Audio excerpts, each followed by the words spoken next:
good to go now, Chair. Well, thank you, and welcome everybody, members and viewers, to this meeting of the Community and Environment Committee.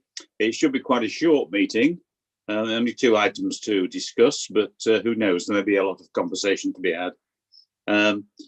First of all, Angela, have you got the apologies, Jason, or is it Angela? I've got them here. It's Councillor Gamble and Councillor Buttle substituting for her. Okay, thank you. Can we have a roll call, please, James? Thank you, Chair. Beginning then with Councillor Buckler. Here. Councillor Bull. Here. Councillor Martin Burfoot. Here. Councillor Buttle. Yes. Yeah. Councillor Froggatt. Here. Councillor Finesse. Here. Councillor Hobson. Here. Councillor Hughes. Yeah. Councillor Morley. Here. Councillor O'Brien. Yes, here. Councillor Purdy. Here. Councillor Ratcliffe.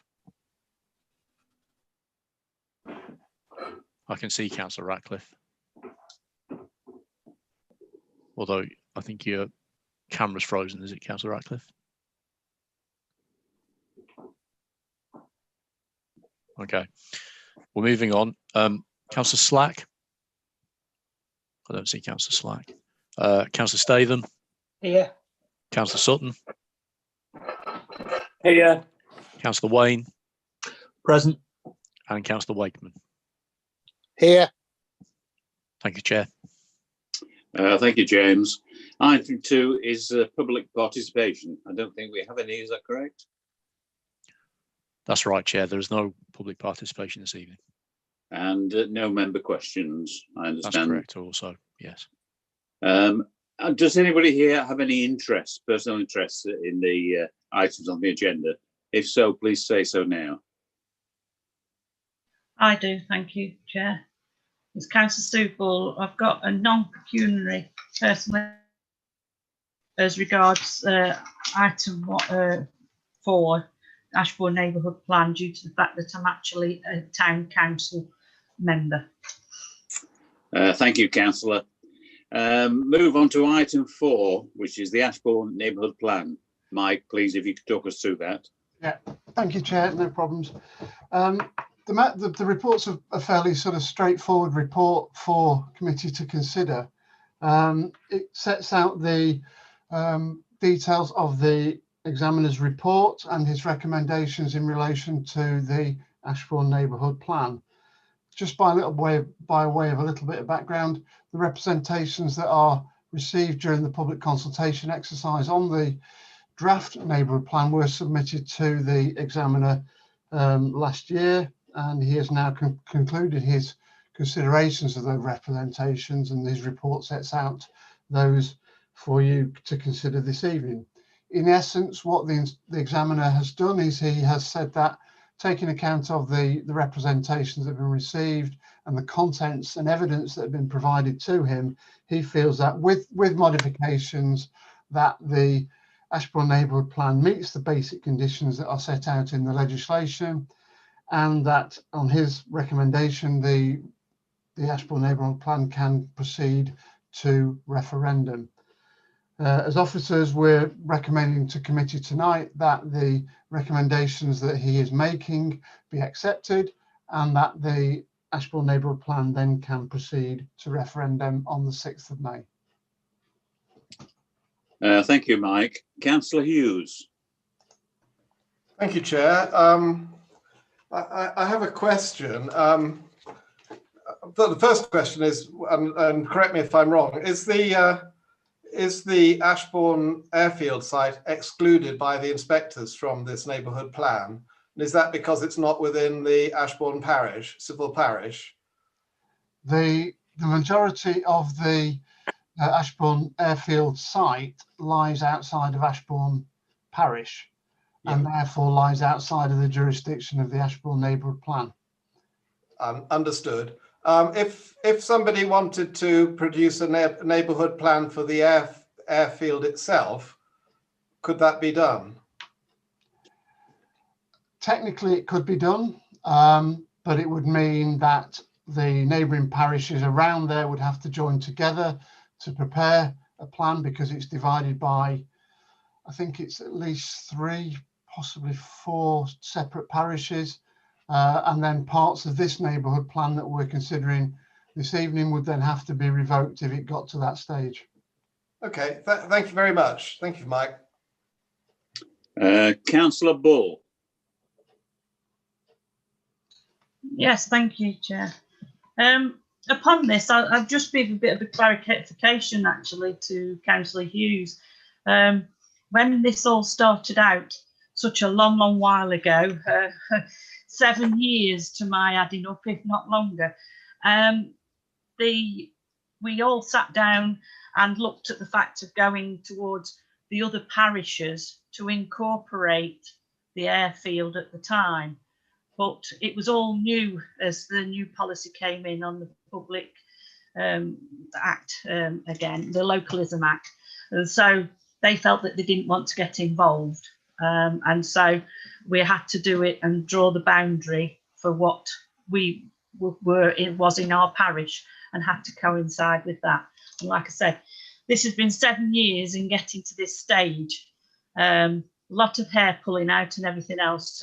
We thought we'd got it right, and obviously a lot of it was going backwards and forwards due to the fact of the district's local plan, and then obviously the plan then not falling through, and then having to have another plan 2017. So it's been quite confusing in all of this. So as you can imagine, there's been a lot of back and throwing, because obviously everything has to tie up within the plan to accommodate and be in line with the district plan, and that's been quite hard to do at the time.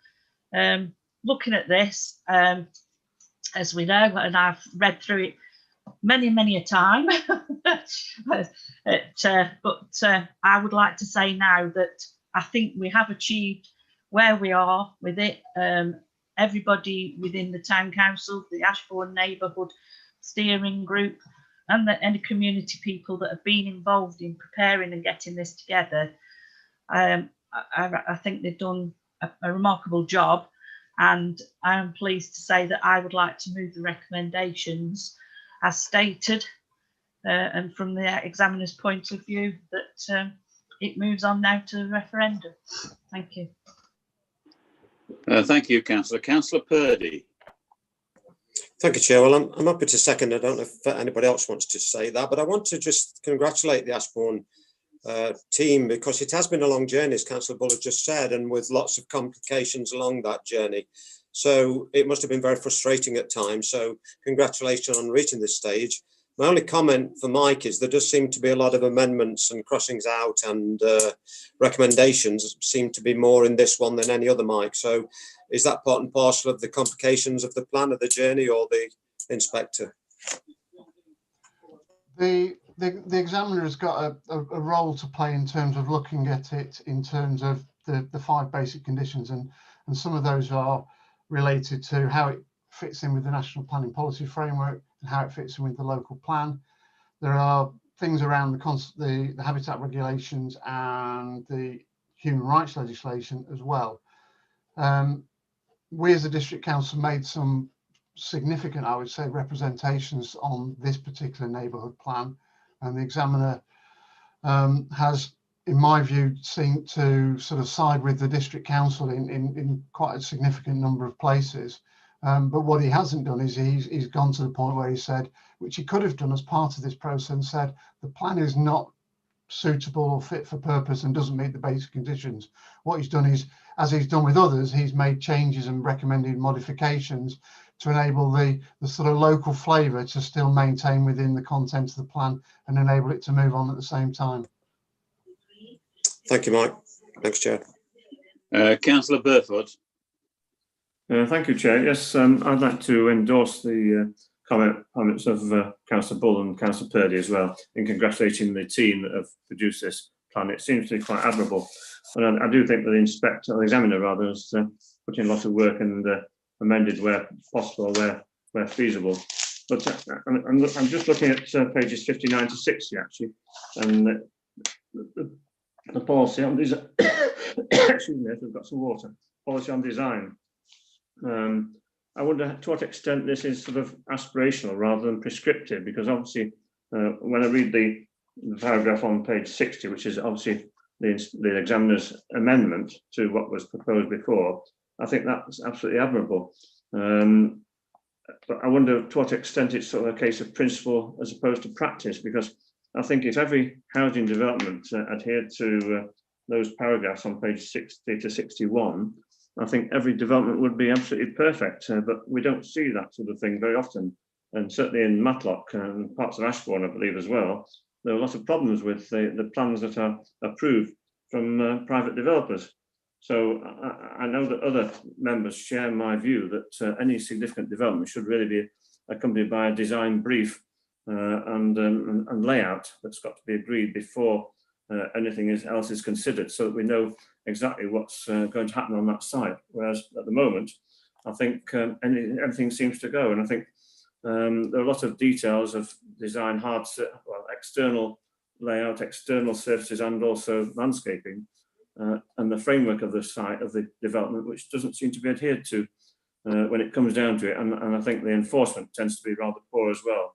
So we end up with developments that are not really complying with the sort of principles in these paragraphs. So I think that's where these plans, the local plan and these neighbourhood plans, can fall down. So I hope that planning staff at the council do pay close regard to the recommendations in plans like this, which seems to be, looking through it, seems to be excellent. But obviously these are only sort of the examiner's comments. So without looking at the actual plan alongside it, it's difficult to see the context, and also without any illustrations as well in this report, it's a bit challenging to understand all the detailed proposals that are being made. But I do welcome this report. Thank you. I have no other speakers. It has been moved and seconded. Can we have the vote now, please? Thank you, Chair. Beginning with Councillor Buckler. For. Councillor Bull. For. Councillor Burford. For. Councillor Buttle. For. Councillor Froggatt. For. Councillor Finesse. For. Councillor Hobson. For. Councillor Hughes. For. Councillor Morley. For. Councillor O'Brien. For. Councillor Purdy. For. Councillor Ratcliffe. For. Councillor Statham. For. Councillor Sutton. For. Councillor Wayne. For. And Councillor Wakeman. For. That's unanimous, Chair. Thanks, James. Next item is item 5, which is the Brailsford neighbourhood plan. Mike, have you got something to add to this one, to the last one? Chair, this report is effectively the same structure and format as the previous one in relation to the Ashbourne neighbourhood plan, but it obviously relates to Brailsford. Again, the examiner has come to the view that in order to meet the basic conditions, a number of modifications to the plan are necessary.